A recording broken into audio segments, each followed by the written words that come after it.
El apóstol Pedro ha anunciado: el fin de todas las cosas se acerca. 1 Pedro 4:7. ¿Pero era Pedro un simple alarmista? ¿Estaba vendiendo acaso comida enlatada o libros sensacionalistas sobre el apocalipsis venidero? No. Pedro estaba anticipando la venida de Cristo por su iglesia y el fin de la historia humana tal como la conocemos actualmente. Entonces, ¿qué debemos hacer a la luz del hecho de que estamos unos 2000 años más cerca del fin de lo que estábamos cuando Pedro escribió esto? Pedro nunca puso una fecha a todo esto, y su consejo es verdadero en cualquier cultura y en cualquier generación, incluida la nuestra.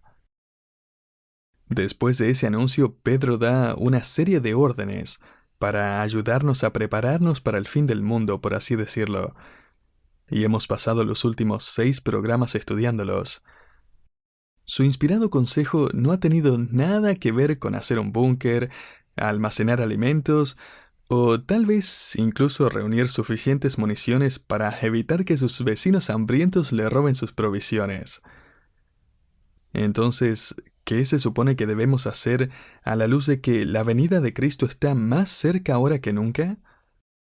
Bueno, el consejo de Pedro no tiene nada que ver con pasar tiempo preparándose para aislarse y protegerse del mundo que le rodea. Muy por el contrario, él nos dice en el versículo 7 que no entremos en pánico, sino que nos concentremos y que sigamos orando. En los versículos 8 y 9, Pedro nos ordena a permanecer amorosos y disponibles para las personas y sus necesidades. Él nos dice que comencemos a invertir en la vida de nuestra iglesia local usando nuestros dones de enseñanza o servicio en los versículos 10 al 11, que usemos aquellos talentos, habilidades y dones que Dios bordó en nuestras vidas desde el vientre de nuestra madre. Luego, Pedro dejó muy en claro que nuestras vidas podrían incluso complicarse más a medida que vivimos y servimos en un mundo que realmente no nos quiere. En los versículos 12 al 13, Pedro nos dice que no nos sorprendamos cuando se nos presentan problemas, sino que sigamos gozándonos. Pero él nos advierte en los versículos 14 al 16 que debemos asegurarnos de que no estamos sufriendo a causa de nuestros propios crímenes y actitudes pecaminosas, sino que debemos asegurarnos de que estamos sufriendo porque llevamos digna, orgullosa y públicamente el nombre de Cristo, porque somos cristianos genuinos. Y Él ahora está a punto de recordarnos nuevamente que Dios tiene un propósito para el sufrimiento. Y ese no es destruirnos, sino desarrollarnos.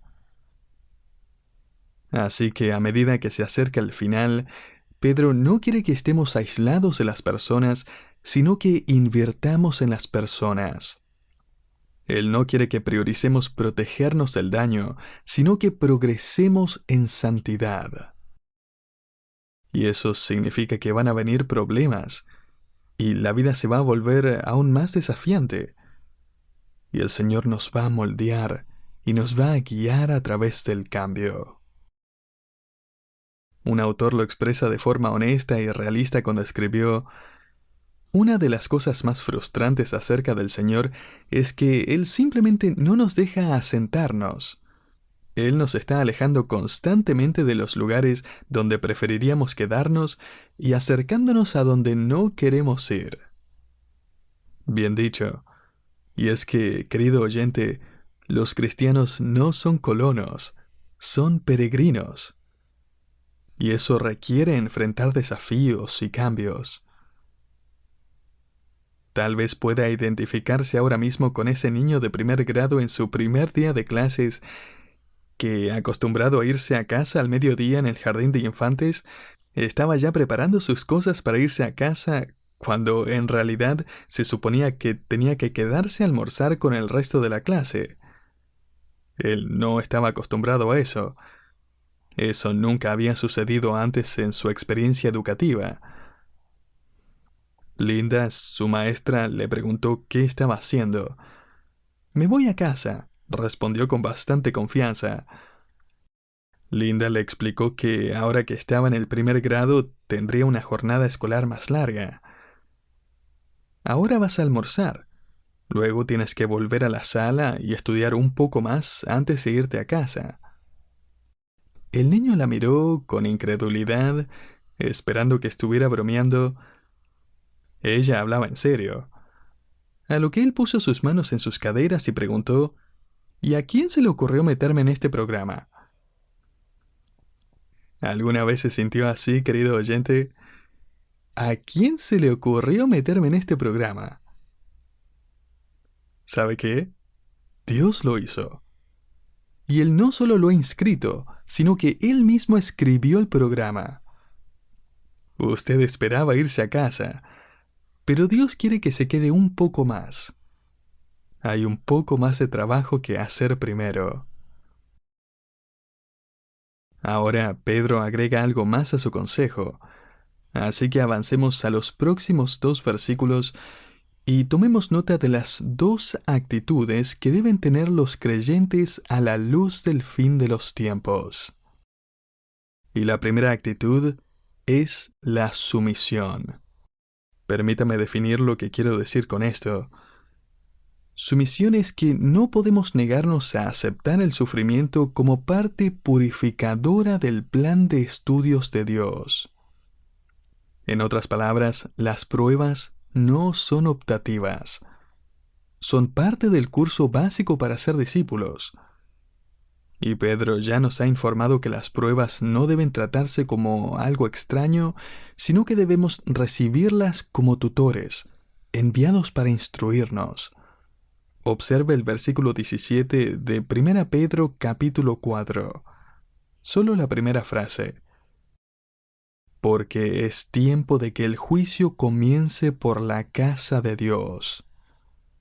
Al leer que este juicio está conectado con la casa de Dios, algunos asumen que Pedro no debe estar hablando de la iglesia, que él debe estar hablando proféticamente sobre la destrucción del templo judío, que sería destruido el año 70 después de Cristo, apenas unos años después de que Pedro escribiera esta carta.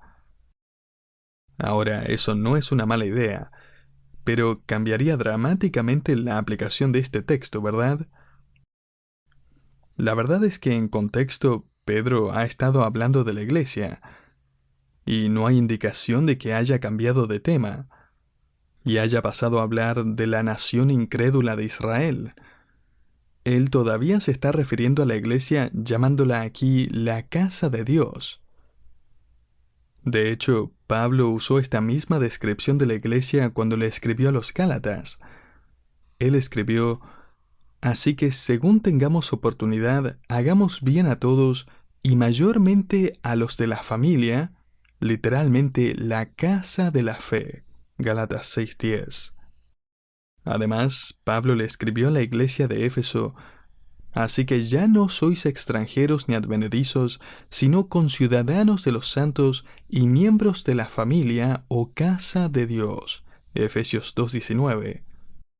La misma palabra en griego. Uno más. Pablo dice en 1 Timoteo 3:15, si tardo, te escribo para que sepas cómo debes conducirte en la casa de Dios, que es la iglesia del Dios viviente, columna y baluarte de la verdad. Pedro nos está informando aquí que el juicio de Dios es parte de nuestras vidas. Si estudia el Nuevo Testamento, pronto descubrirá que el juicio para el creyente es muy diferente al del incrédulo. Pero para el creyente conduce a una limpieza de por vida. Por ejemplo, el apóstol Pablo aclaró el tema del juicio de Dios en la vida de los creyentes cuando le escribió a la iglesia de Corinto que cuando somos juzgados, somos disciplinados por el Señor. 1 Corintios 11:32. ¿Sabía usted que ser disciplinado y ser discipulado provienen de la misma palabra? El juicio o disciplina es correctiva. ser discipulado es algo constructivo, y ambos son necesarios. Mire, Dios se preocupa tanto por usted que saca su trapo de limpieza y debido a su amor por la iglesia y cada creyente en ella, Él simplemente se niega a esconder la suciedad de su casa debajo de la alfombra. El sufrimiento es a menudo la forma en que Dios limpia su casa. Y Pedro está hablando de la iglesia como un todo. Él sabe lo fácil que es para la iglesia volverse egocéntrica o pasiva. Tal vez hasta esté notando que la iglesia en Éfeso estaba comenzando a perder su celo y su amor por Cristo. Es posible que cualquier congregación experimente salvación, santificación, galvanización, petrificación y finalmente una fosilización. Pedro quiere que sepamos que los sufrimientos, pruebas y tiempos difíciles ocurren no porque no pertenezcamos a Dios, sino porque le pertenecemos. No porque Dios no está interesado en nosotros, sino porque Él está profundamente interesado en nosotros. Vaya al parque, donde hay un grupo de niños correteando y las madres están a un lado conversando, y tan pronto como un niño se pasa de la raya, ¿quién cree que lo va a ir a corregir? La madre. Puede que a las otras madres le den ganas también, pero la madre es la que lo va a ir a agarrar de la oreja. Cuando era niño, mis vecinos nunca se preocupaban por mis modales en la mesa, o lo que comía, o si me quedaba bien la ropa, o si tenía buenas calificaciones en la escuela. Los vecinos no se desvelan por la noche o pasan horas lavando, limpiando, alimentando, orando, criando, recordando y guiándolo a uno. Eso lo hace un buen padre. Los padres que no juzgan a sus hijos disciplinándolos no están demostrando amor. Están demostrando desinterés, desprecio e indiferencia. Así que la mano dura de Dios sobre nosotros como sus hijos no es para decepcionarnos, sino para desarrollarnos, porque somos hijos de Dios y Él es un Padre muy involucrado. Juan 1:12. El escritor de Hebreos lo expresó de esta manera. Permítame parafrasearlo.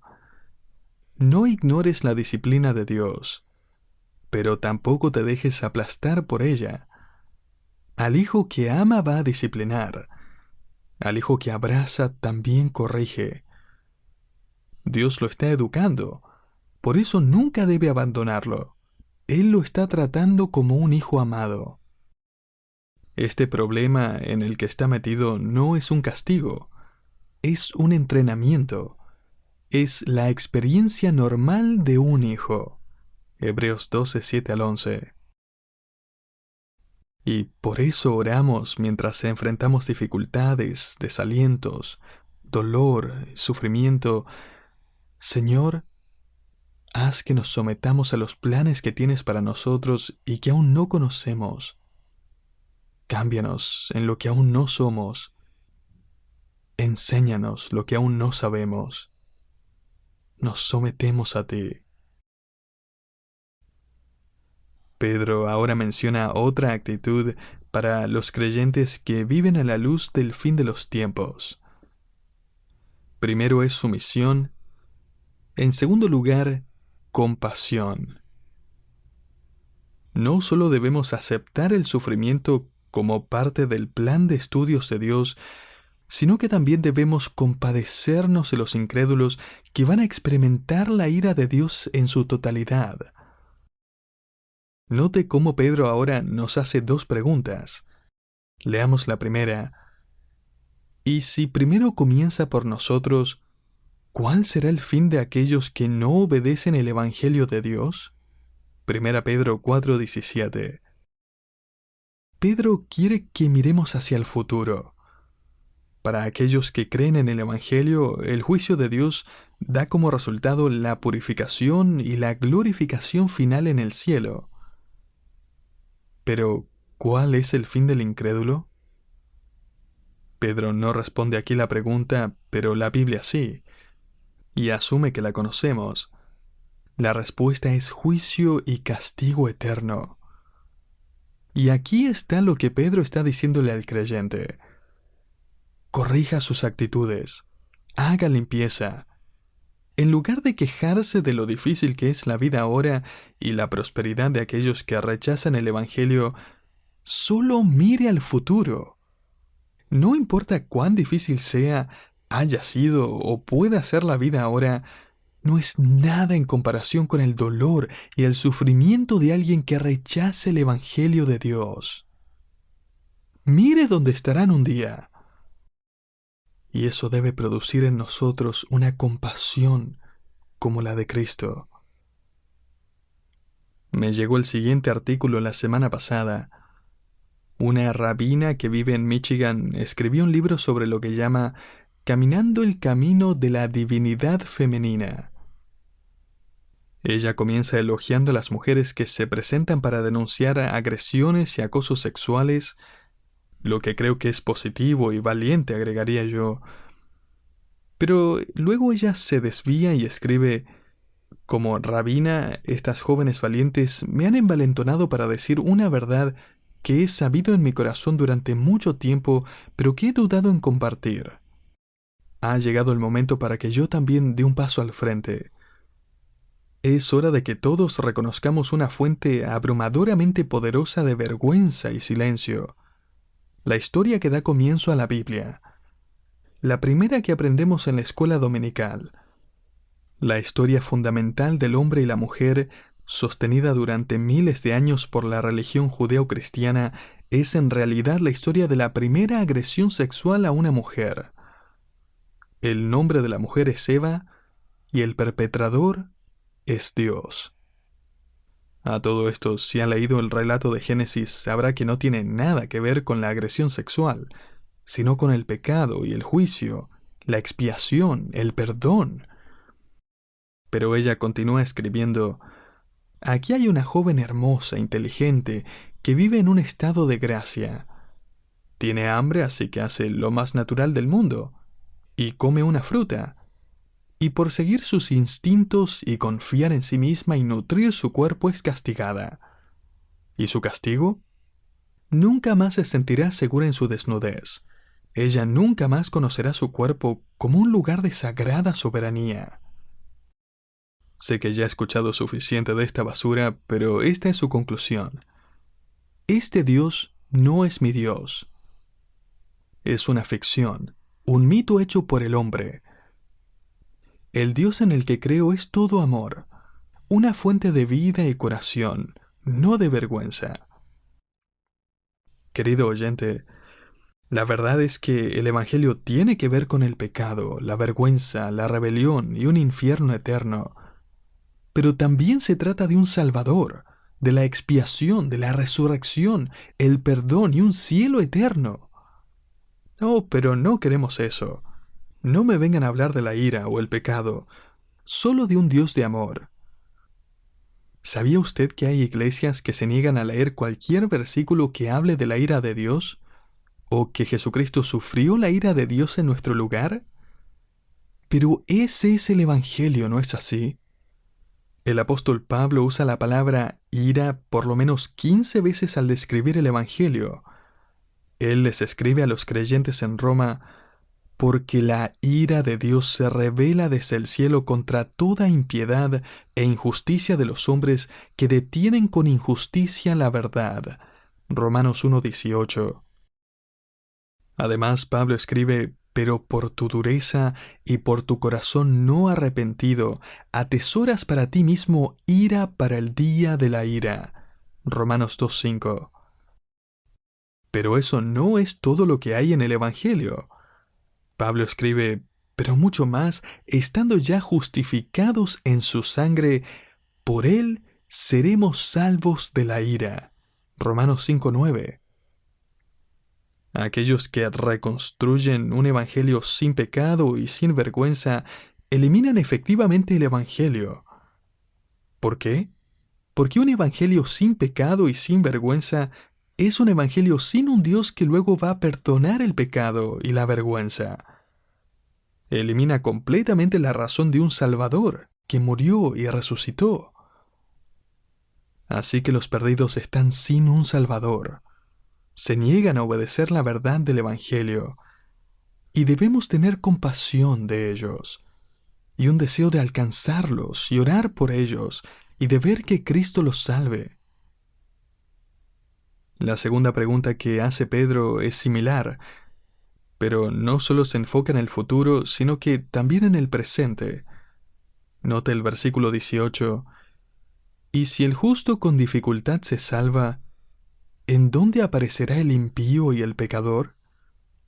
Cuando Pedro escribe aquí sobre ser salvo con dificultad, se refiere a la vida de dificultad, a la vida de sufrimiento que acompaña la salvación. Da la idea de que al llegar uno se seca el sudor de la frente y dice, apenas lo logramos. Ahora, eso no significa que apenas nos pudimos salvar y tuvimos que trabajar para llegar al cielo. No somos justificados por la fe más el sufrimiento. No nos ganamos la salvación a través del sufrimiento, pero la salvación y el sufrimiento van de la mano.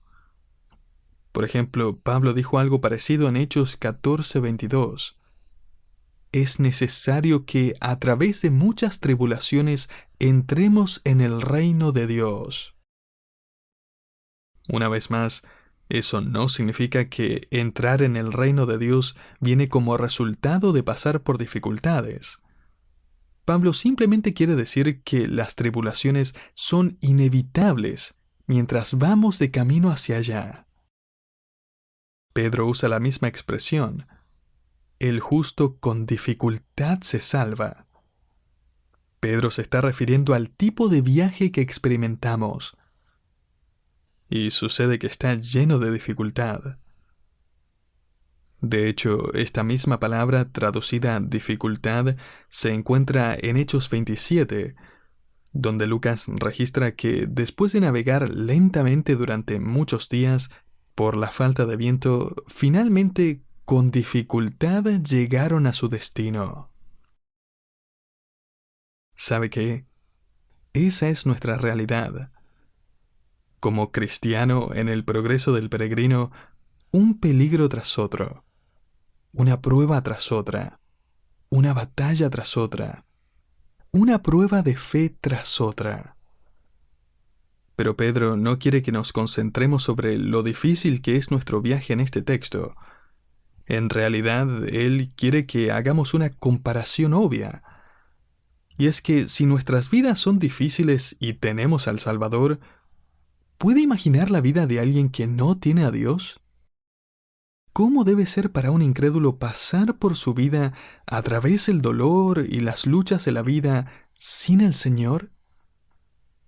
Estoy de acuerdo con un autor que escribió, imagina, no tienen fundamento, ni absolutos, ni razón para continuar.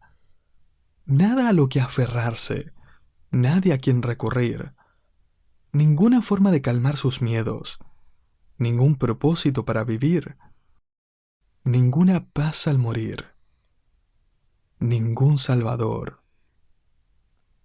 Eso es lo que se puede llamar desesperanza. Hace muchos años, una revista cristiana a la que me suscribí contaba la historia de un conocido cirujano que vivía en Chicago. Una noche, al Dr. Winters lo despertaron alrededor de la 1 de la mañana. Hubo un accidente y un niño estaba en el hospital con condiciones que el Dr. Winters se especializaba en tratar. El personal de turno creía que solo él tenía la habilidad de salvar la vida de ese niño. Él salió corriendo de la cama, se puso la ropa, se metió a su auto y corrió a toda velocidad hacia el centro de Chicago. Decidió tomar un atajo a través de un área bastante peligrosa, conocida por la actividad de pandillas, pero sintió que el riesgo valdría la pena porque podría ahorrar un tiempo precioso. Efectivamente, cuando se detuvo en un semáforo en rojo, un hombre corrió y abrió la puerta de su auto. Llevaba una vieja camisa de franela y un sombrero gris, y él literalmente arrojó al médico fuera del auto gritando: «¡Necesito tu auto!». Y a pesar de que el médico trató de explicar, el hombre no lo escuchó mientras se alejaba a toda velocidad. El doctor Winters tardó al menos 45 minutos en tomar un taxi. Cuando el taxi lo dejó, había perdido más de una hora. Cuando llegó a su estación, las enfermeras negaron con la cabeza y dijeron con tristeza: «Llegaste demasiado tarde.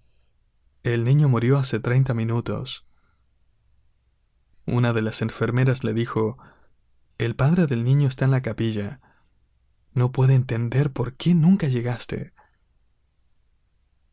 Sin tomarse el tiempo de explicarle a su personal lo que había sucedido, el doctor Winters se apresuró y abrió la puerta de la capilla, y allí estaba ese padre llorando, vistiendo esa vieja camisa de franela y ese mismo sombrero gris. Él había sacado literalmente de su vida a la única persona que podría haber marcado la diferencia. Y ver a alguien sacar de su vida al único Salvador que puede hacer una diferencia eterna desarrolla en el creyente la respuesta correcta: compasión.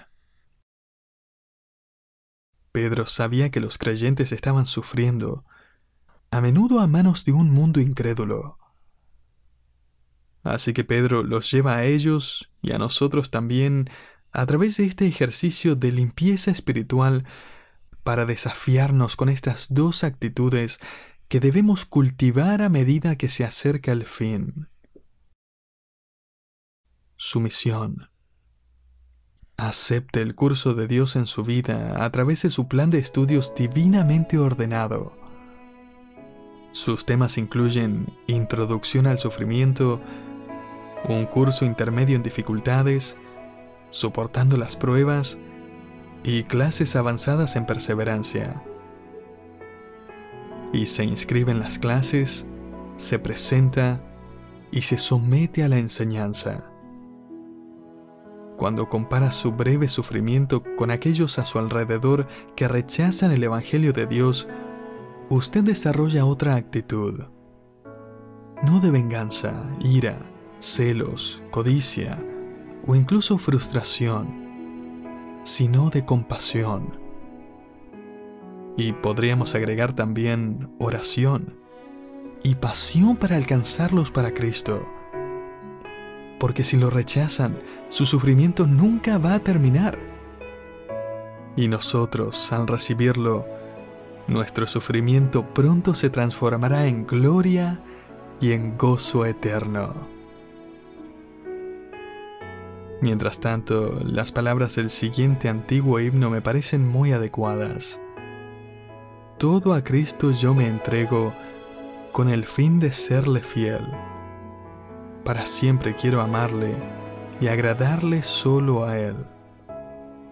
Yo me rindo a Él, yo me rindo a Él. Todo a Cristo yo me entrego, quiero serle fiel.